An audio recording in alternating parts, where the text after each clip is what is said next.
All in all sports நேயர்களே அனைவருக்கும் வணக்கம். நான் விஜய் சிட்டி, என் கூட நிதிஷ் இருக்காரு. ஓகே, டெய்லி நாங்க வந்து ஐபிஎஸ் மேட்சை பத்தி சூப்பரா பேசிட்டு இருக்கோமோ சுமாரா பேசிட்டு இருக்கோமோன்றத நீங்களே கமெண்ட் பாக்ஸ்ல போட்டுருங்க. பேசிட்டு இருக்கோம், அதனாலயே நீங்க சப்ஸ்கிரைப் பண்ணிக்கோங்க. அதனால தான் சொல்லிட்டேன். சரி, நம்ம வழக்கமா இப்படி ஸ்டார்ட் பண்ண மாட்டோமே, இப்படி ஸ்டார்ட் யாரையாச்சும் கலாச்சி தானே ஸ்டார்ட் பண்ணுவோம். அப்படியா? ஓ, அந்த மாதிரி கேக்குறேன். ஏய், எனக்கு தெரிஞ்சு இன்னைக்கு லக்னோ மேட்ச் கொல்கத்தா மேட்ச் பார்த்துட்டா. எனக்கு தெரிஞ்சு கன்ஃபார்மா இந்த T20க்கு லக்னோல இருந்து விக்கெட் கீப்பர் கன்ஃபார்ம் ஆடுவாங்கடா. கலாய்க்கணும்னு நீங்க என்ன கேஎல் ராகுல் செலக்ட் பண்றீங்க T20 வேர்ல்ட் கப்புக்கு? அட பாவி, நான் நிக்லஸ் பூரானை பத்தி பேசிட்டு இருக்கேன்டா. Okay okay. கேஎல் ராகுல் ஆடுறத பார்த்தா ஜூரல் டிகேவே எடுத்துட்டு போயிடலாம்னு தோணும் போல இருக்கு. டிகே கூட போயிடுவார் நினைக்கிறேன், கேஎல் ராகுல் போக மாட்டாங்க. கரெக்டா சொன்ன, அதான் சிச்சுவேஷன். ஆமா, உண்மையாவே என்ன அந்த மனுஷன் ஆடுறது பிரஷர் தெளிவா தெரியுது. ஐயோ, ஓடியை கூட இப்படி ஆடுவாங்களான்னு தெரியல, அந்த மாதிரி ஆடிட்டு இருக்காரு கேஎல். ஆனா கேஎல்ட்ட ஒரு உண்மையா நீ பாக்குற வரைக்கும் நீ எப்படி பாக்குற? பிரஷர் தெரியுதா? நல்லாவே தெரியுது நல்லா. அதாவது ஃப்ரீயா ஒரு கேஎல் ராகுலா ஆடினாருன்னா இவ்வளவு பிரஷர் இருக்காதுன்னு தோணுது. T20 வேர்ல்ட் கப் நான் போகணும், விக்கெட் கீப்பிங் நான் பண்ணணும், இதெல்லாம் மைண்ட்ல வச்சுட்டே ஆடுறாரு. அது ரொம்ப ரொம்ப தெளிவா தெரியுது. பூரான் பாருங்க, நான் செலக்டடான்ற மாதிரி அடிச்சுக்கிட்டு பந்து பறந்துகிட்டு இருக்கு. நம்பர் 5ல வந்தா கூட போட்டு பொழந்துகிட்டு இருக்காரு ஒரு பக்கம். சரி, இதை விட இன்னொன்னு கேட்க வேண்டாம் சொல்லுங்க. டிவி பார்க்கும்போது எங்க அம்மா என்ன திட்டுற மாதிரி ஒரு சம்பவம் பண்ணிட்டேன். மேட்சை போட்டு பார்த்தேன், ஃபர்ஸ்ட் ஜெர்சி கலரை பார்த்து ஐயோ டிவில ஏதோ பிரச்சனை போயிட்டு டிவியை பார்த்து திருப்பிட்டு அப்புறம் தான் தெரியுது ஜெர்சி கலரே அதானே. ஏன் திடீர்னு இப்பதான் தெரியுது உங்க சட்ட கலர் ஏன் அங்க இருந்து வந்திருக்கு. நல்ல வேளை ரெண்டும் ஒரே மாதிரி இருக்கு. ஆர்சிபி ஃபேன் கேட்றான்னு நினைச்சேன். இல்ல ஓகே ஓகே, அது இருக்கு தனியா. எவ்வளவுதான்டா. ஏன் அப்படின்னா இப்ப அவங்களுக்கு வந்து ஃபுட்பால் டீமும் ஒன்னு இருக்கு, மோகன் பகான் சூப்பர் ஜெயண்ட்ஸ் சொல்லி. அது வந்து கொல்கத்தா பேஸ் பண்ண ஒரு ஃபுட்பால் டீம். இங்க கொல்கத்தா நைட் ரைடர்ஸ் இல்ல, கொல்கத்தாக்கு எதிராக ஆடும்போது அவங்களோட ஜெர்சி கலரான அந்த கிரீன் அண்ட் மெரூன் அந்த கலர்ல போவாங்க. இப்ப யாருக்கு ஃபேவர் ஆனாங்க? இப்ப அவங்க கொல்கத்தா பேஸ் பண்ண ஒரு ஃபுட்பால் கிளப் வச்சிருக்காங்க.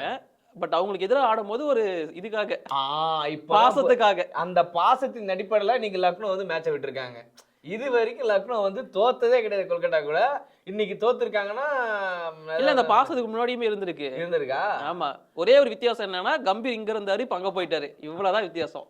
ஆனா கம்பீர் போயிட்டாருன்னா அந்த பக்கத்தை ஜெயிக்கிறாங்க. ஆமா, அது என்ன இப்படி துரோகம் பண்ணிட்டீங்கன்னு கேட்க மாட்டாங்களா? அவரு கேட்க மாட்டாங்க. அது அர்த்திக் இல்லையா அவரு கேட்கறதுக்கு? இப்ப கௌதம் கம்பீர் நல்லவர் ஆயிட்டாரு, நிறைய ட்வீட் போட்டு இருக்காரு. ஃபேவரா தோனிக்கு ஒரு ட்வீட் போட்டு இருக்காரு, இந்த பக்கம் விராட் கோலிக்கு அவருக்கு ஒரு ட்வீட் போட்டுக்கிறாரு. என்ன அரசியல்வாதி ஆயிட்டாருல?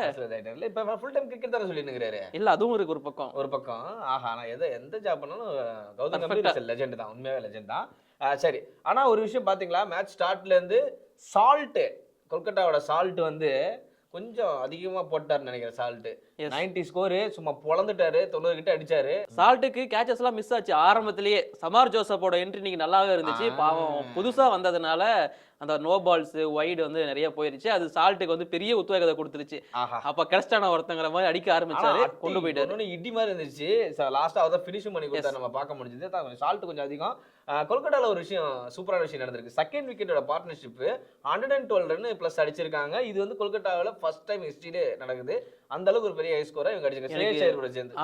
அதான் அதிசயமே. அவர் வந்து ஃபிக்ஸ் ஆயிட்டாரு, 2027 வேர்ல்ட் கப் என்ன செலக்ட் பண்ணுங்கன்னு சொல்லிட்டு ஆடுறாரு. ஓகே, 4 வருஷம் நான் வெயிட் பண்றேன். அது போய் T20ல அவர் ஃபோக்கஸ் பண்ற மாதிரி எனக்கு தெரியல. ஒரு நல்ல ரெக்கார்டுமே வச்சிருந்தாங்க LSD KKRக்கு எதிரா. என்னடா ரெக்கார்டு? அன்பீட்டன் டீம் KKR வந்து இது வரைக்கும் KKR வந்து இவங்க கிட்ட ஜெயிச்சதே கிடையாது. ஆனா எனக்கு தெரிஞ்சு கௌதம் கம்பீர் உள்ள வந்து எல்லா ட்ரிக்ஸையும் சொல்லி கொடுத்துட்டான்னு நினைக்கிறேன். ஏய், அவனுங்கெல்லாம் இப்படிதான், இப்படி போடு, இப்படி எடு அப்படின்னு சொல்லிட்டு. ஏன்னா அங்கதான் அவர் தான் கண்டுபிடிச்சாரு அங்க இருக்கிற பசங்க எல்லாம். இப்ப இங்க வந்து இவங்க சொல்லி கொடுத்தாரு. ஒண்ணுமே கொல்கட்டாவில் இன்னைக்கு பொழந்துகிட்டு இருக்கான். 2 விக்கெட் தான் போச்சு கொல்கட்டாவில். அதை பார்க்கும்போது தெரிஞ்சிச்சு பழைய கௌதம் கம்பீர் வந்துட்டாரா KKRக்கு அப்படின்ற மாதிரி. அங்க பாருங்க, புது KL ராகுல் கேட்டா கண்டிப்பா இது வந்து கௌதம் கம்பீர் ரைவல்ரி. KL ராகுல் நான் எவ்வளவு நாள் வந்து சப்போர்ட் பண்ணி பேசிட்டு இருக்கேன். இப்ப அடுத்து ஒரு வீடியோ வரப்போகுது, அதுலயும் KL ராகுல் தான் செலக்ட் பண்ணி வச்சிருக்கீங்க. ஆமா, அதான் எனக்கு வருத்தமா இருக்கு. கம்பேக் கொடுப்பாரு 2028ல கம்பேக் கொடுப்பாருன்னு நினைக்கிறேன். வேணா, KL ராகுல் ஃபேன்ஸ் நிறைய பேர் இருக்காங்க. சரி, மேட்சுக்குள்ள வேற என்ன விஷயம், சுவாரஸ்யமான விஷயம் நடந்துச்சு? அதாவது LSDயோட பவுலிங் அட்டாக் பத்தி நம்ம பேசி ஆகணும். மயங்க் யாதவ்னு ஒருத்தர் இருந்தாரு, அவர் போனதுக்கு அப்புறமா யாஸ்தாவரை வச்சு போட்டுட்டு இருந்தாங்க. இப்ப சமார் ஜோசப்பை கொண்டு வந்திருக்காரு. ரீசென்ட் டைம்ல கூட 5 விக்கெட் எடுத்தாரு. சமார் ஜோசப் இல்லாம இப்போ வந்து பாத்தீங்கன்னா மோஷன் கானும் ரீஎன்ட்ரி கொடுத்து நல்ல பெர்ஃபார்மன்ஸ் கொடுத்துட்டு இருக்காரு. சோ இந்த மாதிரியான பவுலிங் அட்டாக் வச்சிருந்தோம் அந்த டீம் சொதப்ப காரணம் என்ன? பேட்டிங் தான். அதான் சொல்ல வந்து கரெக்டா சொன்னேன். எல்லாம் கரெக்டா இருக்கு. கிட்டத்தட்ட இந்த ட்ரெஸ்ஸுக்கு சொந்தக்காரங்க RCB மாதிரி தான். பேட்டிங் நல்லா இருக்கு, பவுலிங் இல்ல. இங்க பவுலிங் நல்லா இருந்துச்சு, பேட்டிங் ரொம்ப வீக்கா. அதை கொண்டு வந்து சேர்த்திட கூடாது, அதை கொண்டு வந்து இங்க சேர்த்திட கூடாது. இப்போ இதை தூக்கி அங்க சேர்க்க முடியாதுல்ல. ஏதோ ஒரு டீம் வந்து வெளியே போகுது இல்ல, 2 வெளியே போறதுக்கு ஏதாச்சும் 1 வெளியே போட்டுமே. என்னடா மொத்தமா பார்த்தா 6 டீம் அப்ப வெளில போக மாட்டாங்க, 4 டீம் தானடா ஆடும். சரி ஓகே, இந்த மேட்ச்ல நான் நல்லா பார்த்தது வந்து மோசின் கானோட பவுலிங் செம்மையா இருந்துச்சு. Bowling okay. அண்ட் சமார் ஜோசப்புமே இதுக்கப்புறமா நல்லா போடுவாருங்கிற நம்பிக்கை எனக்கு இருக்கு. நீங்க எப்படி இருந்துச்சு அவரோட டெபியூட் அப்படிங்கிறது? ஏன்னா அவரோட லைஃப் ஹிஸ்டரி கேட்டோம்னா அது அவ்வளோ இன்ஸ்பிரேஷனா இருக்கும். அதை கேட்டிருக்கீங்களா? இந்த மாதிரி இன்ஸ்பிரேஷன்லாம் கேட்டு தான் நான் டெடிகேஷனாக நிறைய ஒர்க்லாம் பார்த்துருக்கேன். எனக்கு உண்மையாகவே இந்த ஐபிஎல் ரொம்ப ரொம்ப பிடிச்ச காரணம் என்னன்னா, நிறைய டெபியூட் பிளேயர்ஸ் எல்லாருமே கலக்குறாங்க. அதெல்லாம் பார்க்கவே செம்மையா இருக்கு. இன்னைக்கு கேகேஆர் ரகுவன்சி நல்லா ஆடுவார்னு நினைச்சேன், சொதப்பிட்டாரு அது ஒரு விஷயம். பட் இன்னைக்கு டெபியூட் இல்ல டெபியூட் திரும்ப அதுக்குன்னு முதல்ல இருந்தாலும் ஆட முடியும். ஓகே, ஆனால் உண்மையாவே எல்லாருமே டெபியூட் பண்றாங்க, எல்லாருமே ஜொலிக்கிறாங்க. அதான் சொன்னேன், நான் முன்னாடியே சொன்னேன், தோனி, ரோஹித் சர்மா, விராட் கோலி இந்த மாதிரி லெஜெண்ட்ஸோட நேம் இருக்கிற இடத்துல நம்மளோட பேர் பதிவு வைக்கிறது அவ்வளோ ஈஸி கிடையாது. அதை ரொம்ப தெளிவாக நிறைய யங்ஸ்டர்ஸ் பண்ணிட்டு இருக்காங்க, பார்க்கவே செம்மையா இருக்கு. அதில் நம்ம பையன் எடுத்துக்கலாம். எஸ், இந்த மேட்ச் ரொம்ப க்ளோஸா போகும்னு எதிர்பார்த்தேன். பட் ஒன் சைடா வந்து கேகேஆர் முடிச்சுட்டு போயிட்டாங்க. இன்னொருத்தர் அடிச்சிருந்தானா இன்னும் 5 ஓவருக்கு முன்னாடி முடிச்சிருப்பாங்கன்னு நினைக்கிறேன். நிறைய என்ன சொல்ற நீ, எனக்கு நல்லா தெரியுது. எல்லா மேட்சும் நானே அடிச்சு கொடுத்தா ஃபைனல்ல யாரா அடிக்கிறதுன்னு அவர் கேட்கிறாரு. எஸ், ஆனா இந்த கேகேஆரோட ஓப்பனர்ஸ் ஒருத்தர்கிட்ட இன்னொருத்தர் அடிச்சு மேட்சை முடிச்சிடுறாங்களே. அது டீமா, அது சும்மா மலைமலையா வச்சிருக்காங்க. இது வரைக்கும் 5 மேட்ச் ஆடுறதுக்கு 4 வின்னு. ஒரு மேட்ச் ஆடல, இல்லைன்னா 6 மேல வந்திருப்பாங்க இவங்க. அதான் கேகேஆர் இந்த வருஷம் ஏதாவது நல்லா பண்ணாங்களோ இல்லையோ, ஒரு சேஞ்ச் சூப்பரா பண்ணியிருந்தாங்க. கம்பீரை தூக்கிட்டு வந்து மட்டும்தான். ஆனா உண்மையாவே மறந்துடாதீங்க, 2 வாட்டி கப் வாங்கி கொடுத்ததும் கௌதம் கம்பீர் தான். கம்பீர் அதே தான் நான் பாராட்டி தான் சொன்னேன். அதான் கம்பீர் வந்தா எல்லாமே மாறுது. அப்புறம் கம்பீரே என்ன பாக்குறது, கம்பீரே மாறிட்டாரு, அப்புறம் அவர் மாட்ட மாட்டாரா?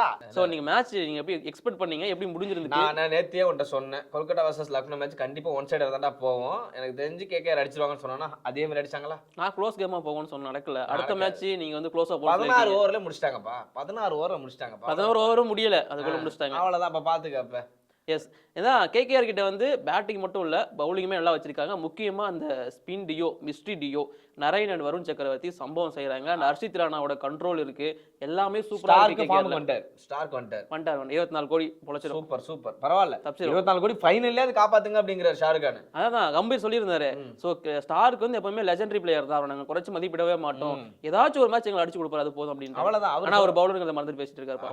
அவர் ஒரே விஷயம் தான் தெளிவா சொல்றாரு. ஷாருக் கான் நான் 2 அட்வர்டைஸ்மென்ட் நடிச்சு அந்த பணத்தை வாங்கிக்கிறேன், நீ டீம்ல பெர்ஃபார்ம் பண்ணு பாப்பா அப்படின்ற மென்ஷன்ல தான் இருக்காரு அவரு. எனக்கு தெரிஞ்சு ஸ்டார்க்கோட பெர்ஃபார்மன்ஸ் வேற லெவல் ஒரு மேட்ச் கண்டிப்பா காத்திருக்கு. ட்ரீட் தான், நீங்க வேணா பாருங்க. கேகேஆர் அப்பா அப்படின்னு சொல்லி வழக்கம் போல நரேனுக்கும் ராணாவுக்கும் கை தட்டிட்டு இருப்பாங்க. ஸ்டார்க்கு எப்போ தட்டுவாங்க நான் வெயிட் பண்ணிட்டு இருக்கேன். சரி ஓகே, இந்த மேட்ச்ல உங்களோட மெயின் பிளேயர் யாரு, அதாவது நீங்க கீ பிளேயரா செலக்ட் பண்ணணும்னா யாரா இருக்கும்? நான் நிறைய பேரை செலக்ட் பண்ண யாருமே பெர்ஃபார்ம் பண்ணல. பெர்ஃபார்ம் பண்ணவங்கள தான் இப்ப சொல்ற மாதிரி. அதான் பண்ணவங்கள தான் சொல்லுங்க. அப்ப சால்ட் ஒன்னு தான் போதும், ஒரே பிளேயரா போதுமா? அப்ப சால்ட் என்னப்பா 90+ அடிச்சு அவர் பேர் சொல்லாம வேற யார் பேர் சொல்றது? இந்த போட்டியில மொத்தமா 24 பிளேயர்ஸ் ப்ளே பண்ணிருந்தாங்க இம்பாக்டோட சேர்த்து. ஆமா, அதுல இருந்து ஒரு பிளேயரா நீங்க மாற போறீங்க. உங்ககிட்ட நான் क्वेश्चन கேட்க போறேன், யாருன்னு உங்களுக்கே தெரிஞ்சிருக்கும். நீங்களே மாட்டீங்கன்னா மாறிட்டேன். நான் மாறது தெரியுமாடா? இல்ல டெக்ஸ்ட் போட்டுருவோம். டெக்ஸ்ட் போட்டாங்க. ஓகே, சொல்லுங்க உங்களோட எய்ம் என்ன? T20 வேர்ல்டு கப்புக்கு செலக்ட் ஆகும்னு நினைக்கிறேன், பட் முடியல. இல்லை, எய்ம் மட்டும் சொன்னால் போதும், உண்மையை சொல்ல வேணாம். சம்டைம்ல உண்மையை சொல்லிடுறேன். எய்ம் வந்து என்னன்னா 60 பாலுக்கு 20 அடிக்கணும், இதுதான் என்னுடைய எய்மா இருக்கு. பட் அது முடியல, எஜ்ஜில் பட்டு ஏதாவது ஸ்கோர் வந்துருது. டீம் ஜெயிக்கணுமா வேணாமா? அடுத்த வருஷம் மெகா ஆக்ஷனில் வெளில விட்டுருங்கன்னு தான் நான் கேட்டுட்டு இருக்கேன். ஓகே, இப்போ டீம் ஜெயிக்கலன்னா பழைய தூக்கி யார் மேலே போடுவீங்க? கண்டிப்பா நான் ஆப்வியஸ்லி டீம் பவுலர்ஸ் மேலே தான் தூக்கி போடுவேன். நல்ல வேலை கம்பீர் மேலே போடாமல் இருந்தீங்களே. கம்பீர் எங்கே போகிறது, கம்பீர் தான் வெளில வச்சுட்டாங்களே. ஓகே, உங்களோட அந்த ஒன் டவுன் பிளேஸ் இருக்குல்ல, 3வது பேட்ஸ்மேன், அது ரொம்ப பிரச்சனையா இருக்காங்க, யாரை ஆட வைக்கலாம்? இல்லை, எனக்குமே இப்போ வரைக்கும் பிரச்சனை தான் இருக்கு. முதல்ல என் பேட்டிங்கே எனக்கு பிரச்சனையா இருக்கு, அதை மூலம் சரிப்பட்டு அவங்களுக்குலாம் வரலான்னு இருக்கேன். அஸ் அ கேப்டனா நான் சில டிசிஷன்ஸ் எடுக்க வேண்டியதா இருக்கு. அடுத்த மேட்ச்ல பாருங்க, கேஎல் ராகுல் யாருன்னே தெரியும். என்னடா பேசிட்டு இருக்கும்போது போறீங்க, மரியாதையே இல்லையாடா? முடிச்சிட்டு வந்துருங்க. நீ வேணா பாரு, வேர்ல்டு கப்ல என் பேர் இருக்கும், எடுக்கலன்ற லிஸ்ட்ல இருக்கும் போல இருக்கும். நல்லா இருக்க மாட்டானா? நீ டிக்டாக் பண்ற நல்லா இருக்க மாட்டாடா தம்பி, நல்லாவே இருக்க மாட்டேன்.